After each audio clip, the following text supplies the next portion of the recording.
So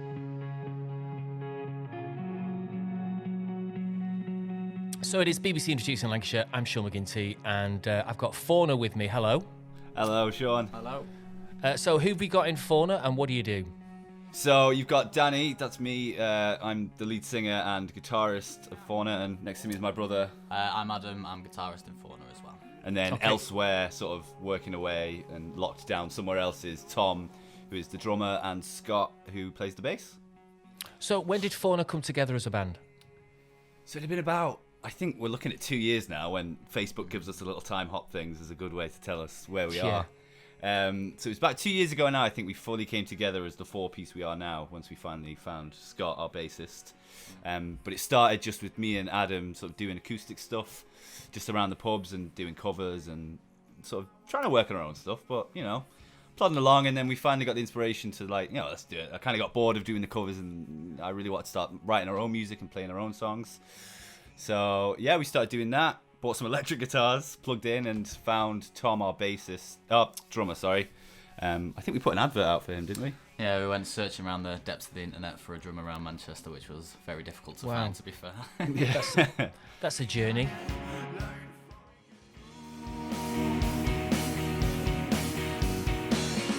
But we got really lucky with him, to be honest, and found him, and then Scott came along and, yeah, got our heads down and started working on some music. Nice one. So, is it you two are from Blackpool? Is that right? Yeah, well, originally Irish, born County Mayo on the West Coast, and then moved over. Even better.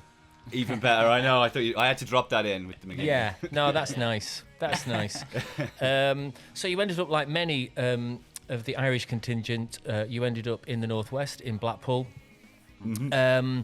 Obviously, you've gone to Manchester now, kind of, I guess, life, jobs, uni, whatever, kind of brings you there. Have you found that kind of putting together the band and kind of all the stuff that goes with doing that, rehearsal rooms and finding places before this lockdown situation, was that better for you in Manchester? Was it just like a whole different experience? I think so, yeah.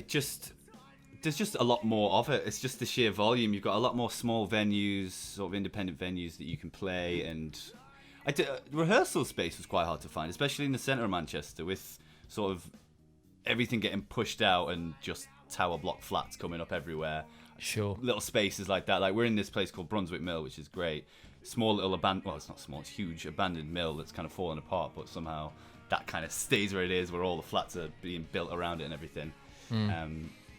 But yeah, no, just sheer volume of stuff and people with the same sort of ideas and goals as us, as just writing music and getting out there. Ideas and goals. I love that. Talk to me about your ideas and goals. Oh, I don't know. I've put myself in it there.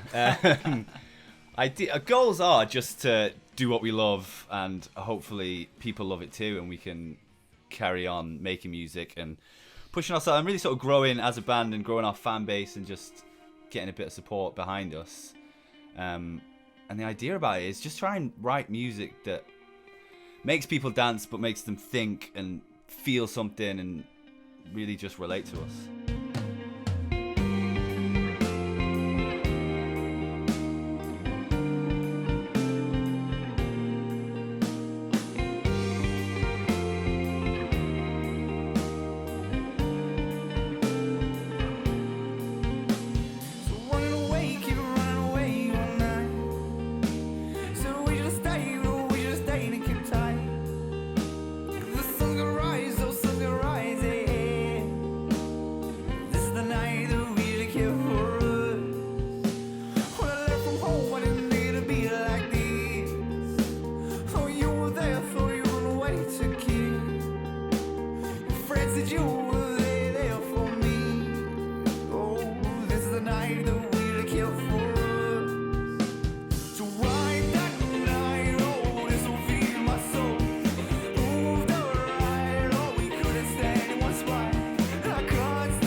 What about the business of music?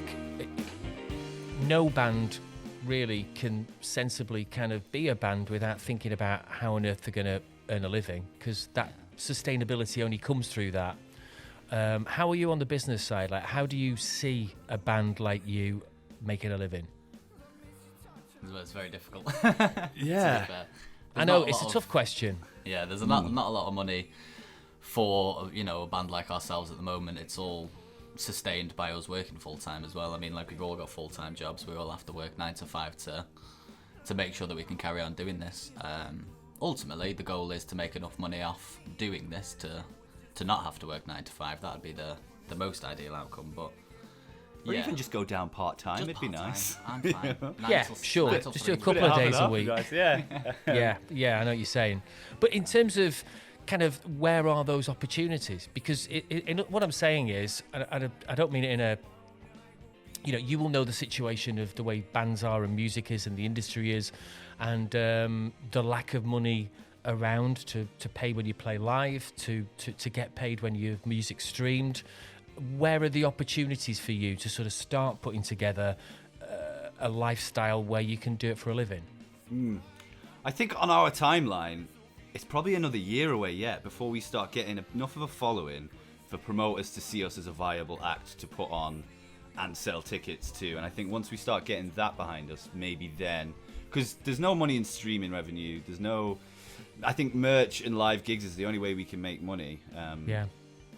And to be able to make merch and sort of pack out gigs, we need the streams, we need the followers. So I think it's a lot of hard work with no returns for a while before we start seeing, because we see a good divide in bands. Like there's 3 levels. Like the bottom level where you're just putting in the work, you're paying for it yourself, you're just trying to get all gigs, and then you start getting promoters interested, and then top of the pops.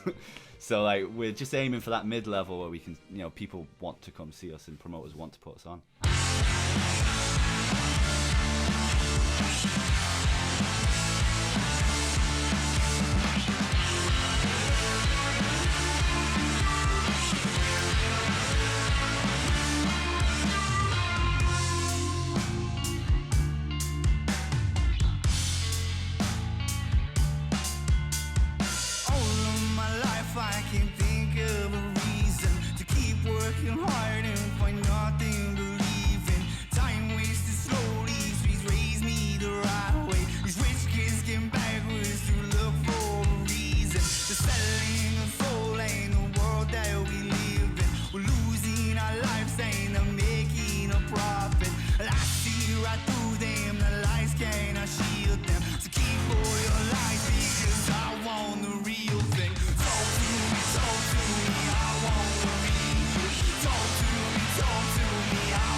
Talk to me, I wanna feel. You were the only one, my head's not working. My life's been hard since I found out I'm broken. Talk to me, I wanna feel. Talk to me, I wanna feel.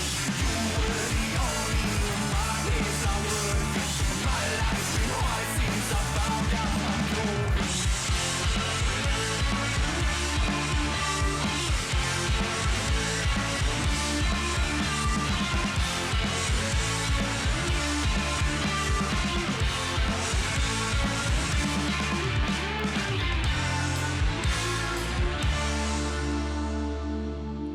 terms of your recording and the music that you're recording now and the particular sound you're getting, where are you doing that? How are you doing it?